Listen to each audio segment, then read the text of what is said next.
Imitation. Art is imitation, and the different arts may differ in their medium of imitation. In the music of the harmony and rhythm are used, whereas in dancing only is used. Other arts use language alone, although the use of a poetic meter in a text that is not artistic does not make its author a poet, nor does the use of more than one and even multiple frequently altering meters mean the poet is a hack. There are some arts which use all of the media just described. Tragedy is the imitation of an action, not told but performed, using character, mentality, spectacle, and music making. Character allows us to evaluate the agents and is revealed through their mentality.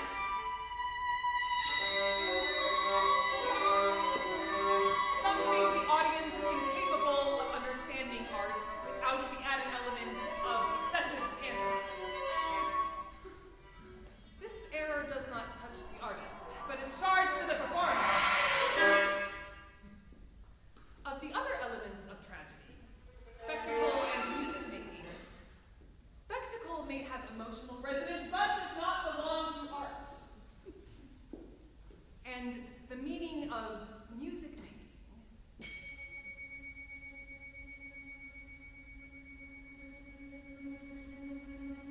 is obvious to everyone. Tragedy is the imitation of an action using a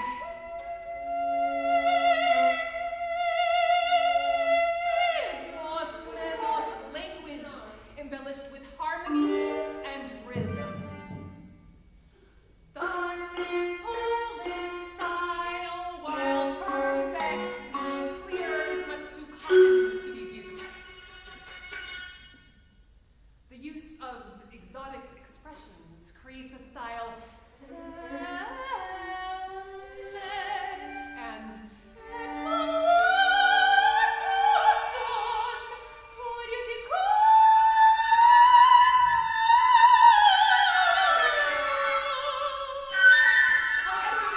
overindulged results in gibberish. Where is to, as is to,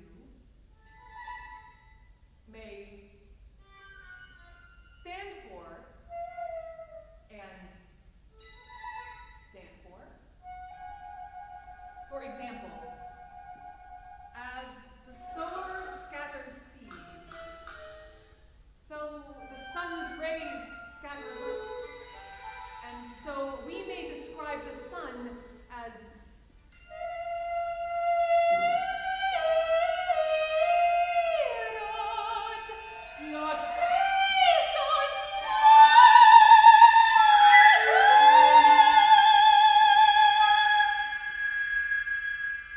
the skill to form such metaphors is the only gauge of genius.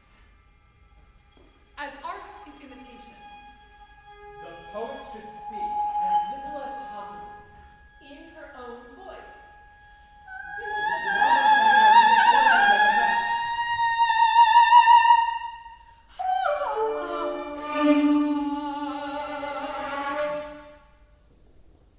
tragedy is the imitation of an action whose practitioners may imitate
job of the poet to use imitation to make you enjoy these tragic emotions, which are best produced through peripeteia and anagnorisis. Peripeteia is a change of direction in the course of events. Anagnorisis is recognition.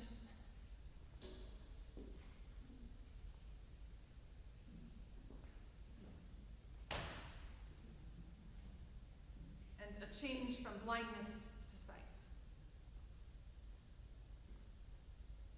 Together, these actions, when imitated,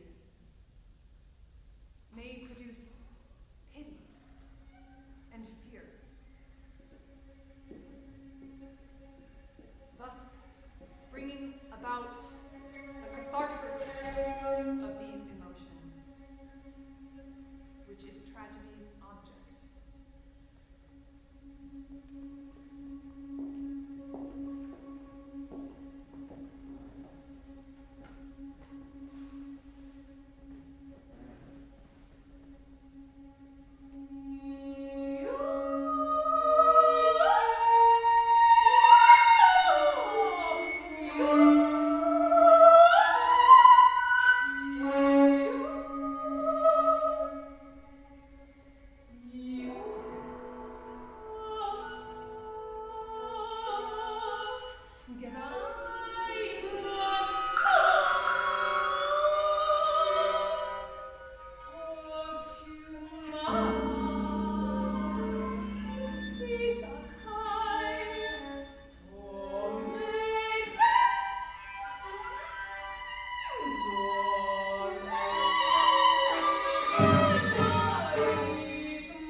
we may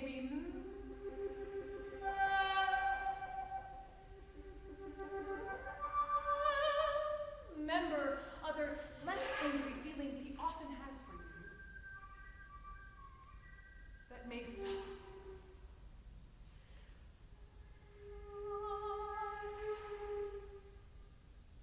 soften his anger now.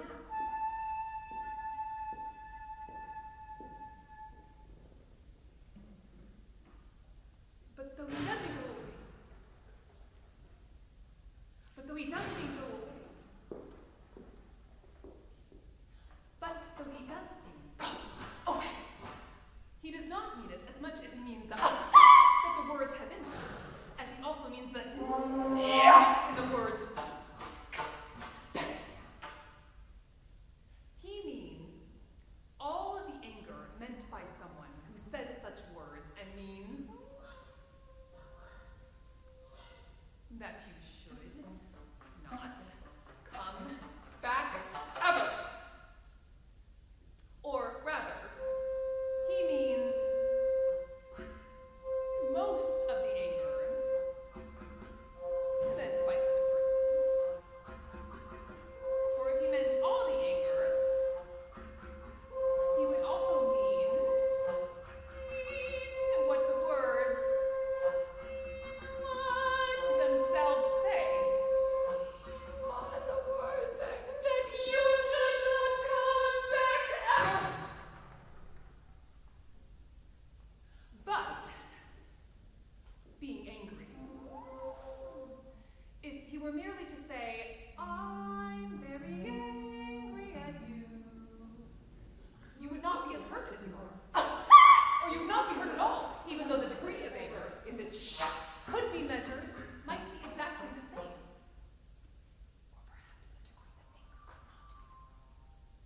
Or perhaps the degree of anger could not be the same. Or perhaps it could be the same. The anger would have to be of a different kind. A kind that could be shared as a problem. Whereas this kind can only be told in these words he does not. So, it is not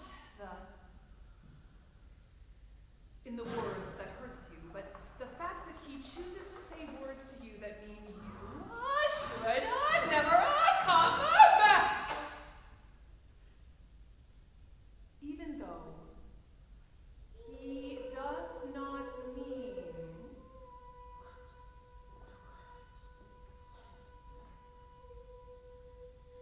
even though only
omnipotent, all listeners incapable of following a long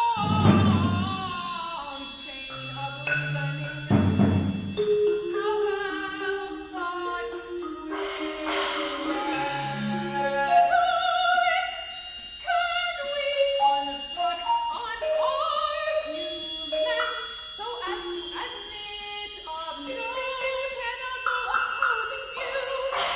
Its detractors will say rhetoric may be used for evil, but is it not true of all would-be's?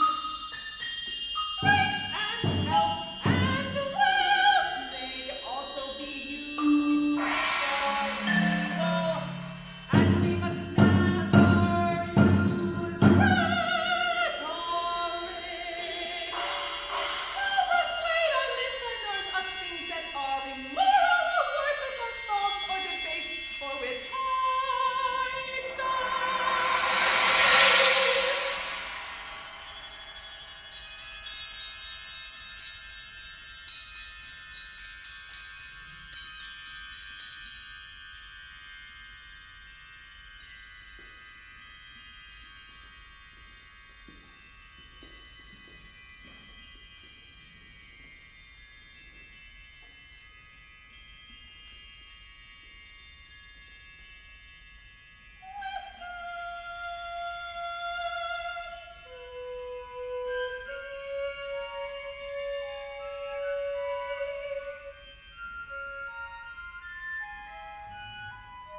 Truth is stronger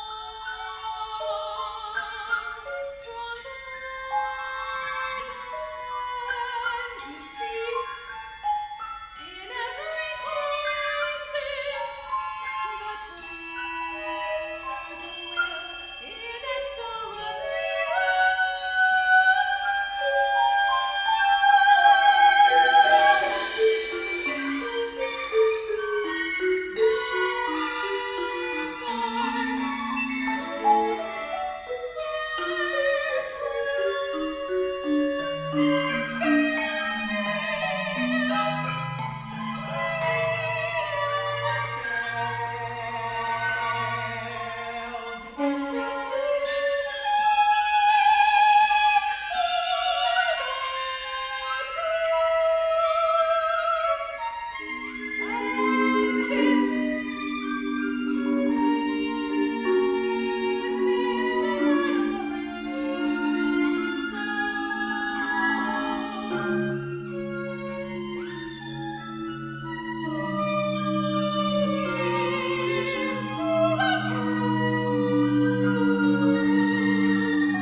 For it is the voice alone of all our faculties that can represent our thoughts and ideas.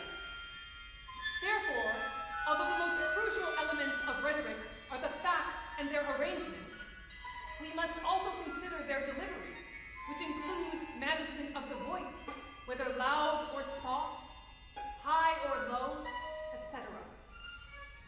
Just as we aim to conceal the effort used in composing our speeches, so we should recite them using a natural voice. This will come across as honest to our listeners and so will be more persuasive than an artificially heightened tone. Ideally, the facts should speak for themselves, and all as we as speakers should do is try not to offend our listeners without worrying about entertaining anyone.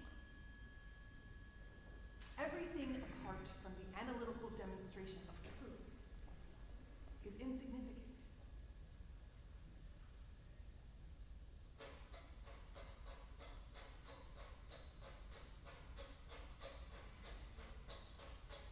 However, the style of a speech, while incidental to its content, has great power to affect the outcome. With certain listeners, even the most exact of proofs may be inaccurate adequate to sway them if presented in an ill-considered way. Therefore, we must conclude our only hope of triumph and persuasion lies in careful study and employment of the great and crucial art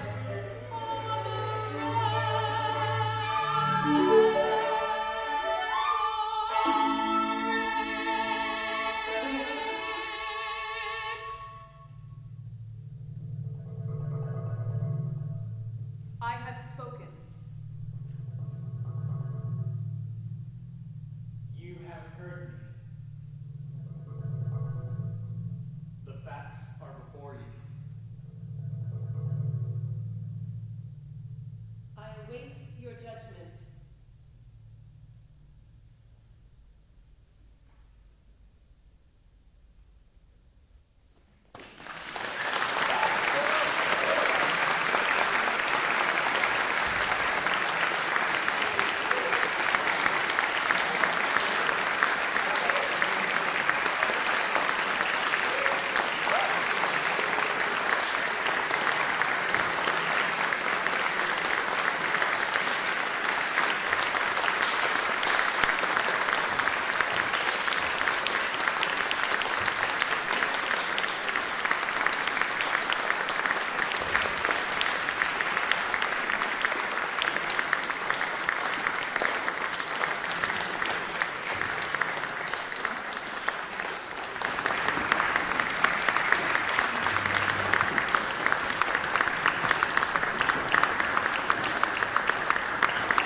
Well, first of all, thank you so much for a wonderful performance. We heard a portion of the larger evening-length work. I wish we could hear the rest of it, but it would be a late night, I think. But thanks so much for performing the portions that you did. I have a lot of questions, and I think that it's almost overwhelming how text plays a role in this and how your interactions play, the role of theater, all these different things. And I'm wondering if maybe you could start with, maybe Kate, say a bit about the title, and because I realized that we didn't actually say anything about that in the program, and then maybe how this whole process of developing this piece got started. Sure. Is this on? Yes, okay. Yes, so the title, Ipse Dixit, is a Latin phrase that literally means she has said it, and it is a feminine version of ipse dixit, I-P-S-E, which is the common term, which the meaning is basically like, because he said it, we don't need to verify further, and it referred first to Aristotle. So in the medieval era, it was just like ipse dixit, if Aristotle said it, then it must be true. So it kind of came from the Aristotelian text of the quartets, of two of which you saw tonight, and also just sort of the feeling that I have sometimes being a soprano composer, of just the way that people sort of listen to you as when you're the kind of vocal soloist, and what kind of, the kind of rhetorical power you have, despite the fact that you're engaged in this strange practice of, experimental music making. So that was sort of where the title came from. And yeah, I'll just maybe quickly say a sort of rundown of the development, because I'm sure that's an interesting conversation for us all to have. But it started with the flute duo that you heard, which is actually just an excerpt of that movement. I wrote that to play with Aaron in 2010, and then I wrote a violin and voice duo that Josh and I played, and then a percussion duo that Ian and I played, percussion and voice. And that all wrapped up around 10 years ago, and then at some point I started feeling like those three duos wanted to be together in some kind of a larger thing, and then wrote these quartets, which are all based on Aristotle texts, to weave it together into a whole. So the whole composition process from 2010 to 2016, I think at the very end of that year was when we premiered it. Wonderful. Well, maybe you can say a bit about those original duos and say how those kind of came together. There's so much direct interaction, with extended techniques and other things that mimic the voice or vice versa in such a wonderful way. Maybe we can speak to that. Yeah, sure. I mean, yeah, as you saw with the duo with Aaron, we both are yelling and screaming and, making weird noises. And we'd been working together for a little while, and I think I was just interested in exploring the flute as a resonating body and as kind of an extension of the voice. But all of the duos have vocal elements in them, and I think something else that I like to do as a soprano who has kind of an unconventional background, I didn't train as a vocalist in school, and I really was more of a composer, is trying to share that burden of being the one talking, the one that people are focused on. So in the duo with Josh, there's a movement where we both talk together and we both play the violin together. And then the movement with Ian, there's like kind of just a whole play scene where we're kind of playing the marimba from opposite sides and talking to each other. But yeah, it really is about deep ensemble interaction and just, being able to work with, these dear friends and great collaborators and being at a place where you have such musical trust and compatibility that it really is easy to do things that are very difficult because you just kind of work on it together over many months in the case of the duos, and it just kind of sharpens through repetition and just through familiarity with the gestures that you do, the gestures that they do, the gestures that you do together, that kind of thing.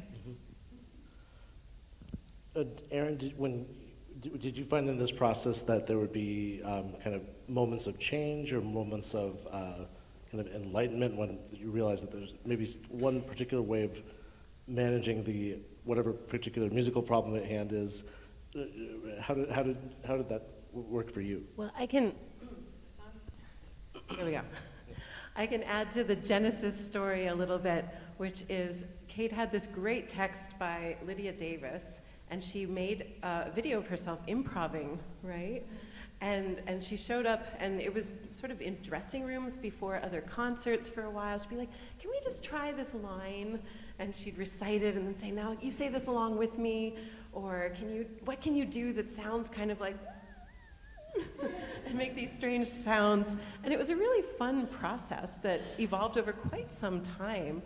And it's hard to even remember how challenging it was in those first years even of doing that piece. Like some of those things, like there's a ventriloquism aspect that I hope that you enjoyed, where Kate's mouthing words and I'm speaking through the flute, and to try to learn how to coordinate those at the time was something completely new and foreign and novel. And now we've done it probably more than any other piece in our repertoire, so it's really become something else. Well, one of the, I'm very curious to know more about, this is one of those questions that I'm sure that composers, hate to get, but the order of development, if there was one, at what point did it start to become a theatrical component? Was that always from the inception that was going to be a part of it? Or? Yeah, I mean, I think there is often some element of theatricality in my music, and I think the flute duo is, I would say it's theatrical. We performed it first on just sort of a grad student concert, because I was still a grad student then, not in a staged way, but I think sometimes theatricality in music might just mean doing something that just sort of reminds you that there are humans on stage, and it's not just the musicians or something. So I think when Aaron and I are talking or that kind of thing, it feels theatrical. The things like, where we turn to each other, whatever, those are kind of new since we did the staged version, but Ash Tata, who directed the staged version, didn't really do much with that one. It's kind of like, you guys already have a whole thing that's going on there. And yeah, like with the duo with Josh, it is when I start playing his violin and he suddenly starts quoting Freud, which is what happens in that movement. It is theatrical because it's like, oh, this like violin person suddenly is having this other interaction. They're doing something with language. They're telling me a story.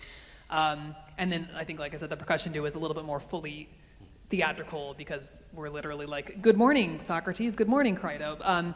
So yeah, the theatrical element was always there. And then I think that kind of carried over into the quartets, which I think maybe feel a little more formal or something to me, just because you lose the intimacy of the kind of relationship between two people on stage.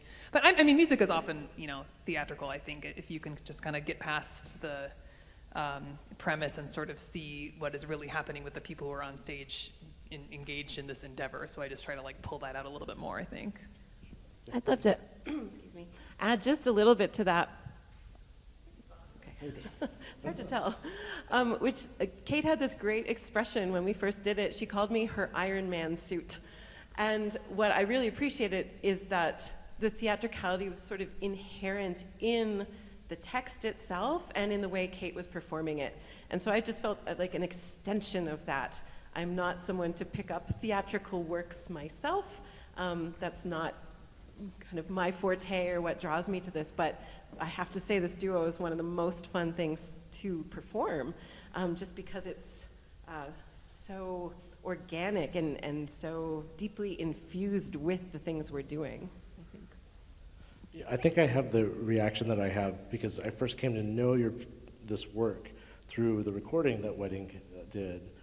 So without having the visual component of it. And of course, one can access the visual components online, but it's a very different sort of experience. And one of the things that you lose from just having that audio version only is that those collaborative moments, like when you go over and three of you are playing the Crotales and just these kind of wonderful things like that, and so I think that's where I'm coming from that sense of wondering how those developed. And I'm assuming that those are things too that, I noticed that it seemed like you were adapting to the situation and making, because you don't always know what sort of quality percussion instruments you're going to have, or there might be different things that you, do you find that this is a piece that continues to change over time, or? Well, yes, we kind of joked in the dressing room, like, only 6 changes today, because, this is a published score, like someone's performing it in June, and but every single time we do it, it's like, you know what, why don't we make that a 3/4 bar, and why did you actually come in a beat later? I think it's really hard not to, because this just feels like a living activity that the 4 of us do together, as much as it feels like a piece of music that exists. It's pretty fixed now, but and then I think that there's so many like micro timings of things that I think every performer would just, if someone is going to perform it, they really would have to just come up with some version that would have some flexibility and just be really stamped with who those 4 people are. And then tonight what we did is just very particular to the 4 of us, And the 4 of you were the ones who originated the work, right? So fantastic. Another thing that I would like to hear more about is, just knowing now that sort of Genesis, where the Lydia Davis was kind of sort of the starting point. She's well known as a translator as well as an author, and the types of texts that you've chosen are filtered through other people. So Socrates through Plato, or Socrates through Aristotle, or these other types of things where then you're giving equivalencies on stage where there's sort of this translation component that's happening in real time, and I love that they happen as part of sentence structures or like things like that, so that you hear them. And I'm just wondering if this was, did you experiment with a number of different types of equivalencies, or was this just something that you landed on with each? What do you mean exactly by equivalency? So when you'd say A equals B. Oh, yeah. Yeah, I don't know. Sometimes I wonder about this piece, but like I think, because I read Poetics, which is actually very short, and it's funny because it's not like Aristotle like published Poetics and was like, I've written a treatise. It's just sort of like some lecture notes that they found and were like, this is Poetics. And then I don't know if you know that. So and we only have the tragedy part and not the comedy part that he also wrote allegedly. But then rhetoric is much larger, and then metaphysics is one movement that you didn't see tonight, which is also very large. But yeah, I think I did try to think about kind of literal equivalencies, and particularly for the rhetoric thing, which it's hard because it's not really equivalent to say like, A is to B as B is to C, to be like whoa is to whoa as but I guess that the sort of premise of each of the quartets is that there is kind of an explanation or a gloss of the text and then an enactment of it. So in Poetics, there's, this is what Poetics says, and then there is sort of a little enactment of a tragedy, and then there is this incredible Sophocles text, which Aristotle thought was, the greatest example of tragedy. So then in rhetoric, there's sort of like, here's what rhetoric is, and then a rhetorical speech. But yeah, so I thought pretty one-to-one about the equivalencies, yeah.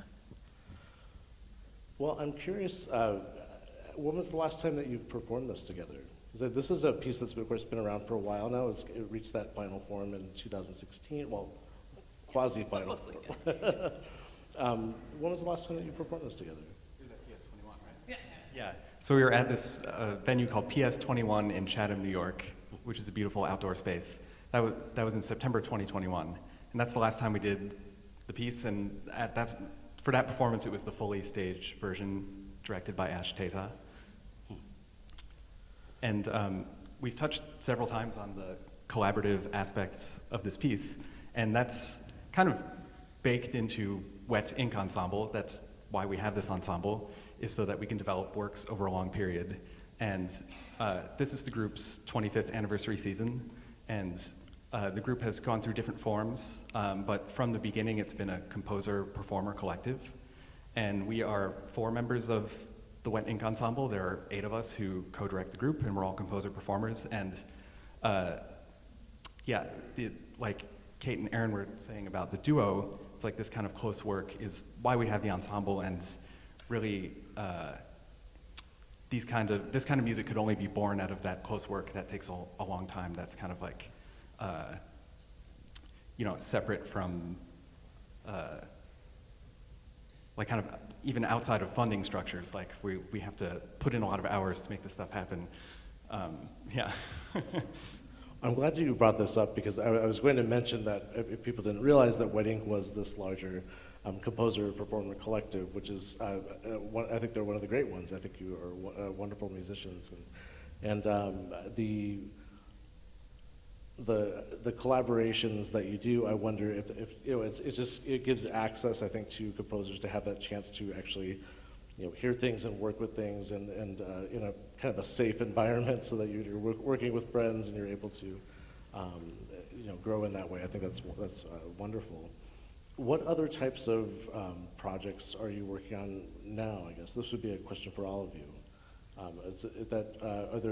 Is this with the process that led to this work? Is that similar to other works that you're doing now, or?